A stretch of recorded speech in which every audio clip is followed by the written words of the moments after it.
শুভ সকাল বন্ধুরা, মাঠে এসেছি আম তুলতে। আমের আচার বানাবো। বাড়ি থেকে বেশি দূর না, কাছেই মাঠ। সাইকেলে করে এসেছি। আমি এসেছি, আমার যা ফোন ধরে আছে, আমার যা ফোন ধরে আছে। এই দেখুন আম গাছ, আম গাছটা দেখো।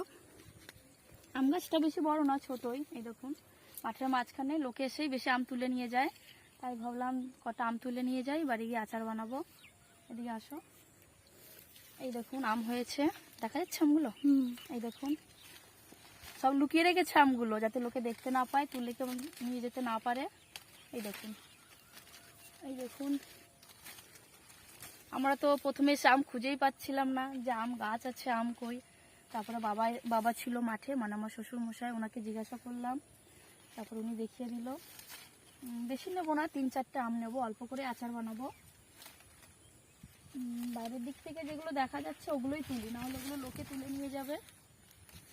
এখান থেকে একটা তুলি,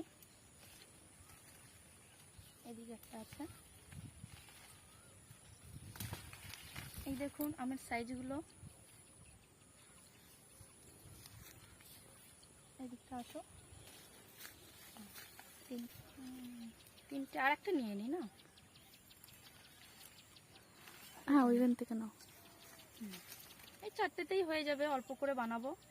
খেয়ে দেখি, কোনোদিনও বানাইনি, ফার্স্ট টাইম আচার বানাবো। খেয়ে যদি ভালো লাগে পরে আরও বেশি করে বানাবো। বেশ, অফ করে দাও। আম তোলা হয়ে গেছে, 4টে আম নিলাম। আমগুলো না ব্যাগে ভরে নিই, নাহলে রাস্তায় লোকে দেখলে আবার চাইবে। ব্যাগে ভরে নিলাম। এবার চলো, বাই, দেখা হবে পরে কথা হবে। এখন টাটা।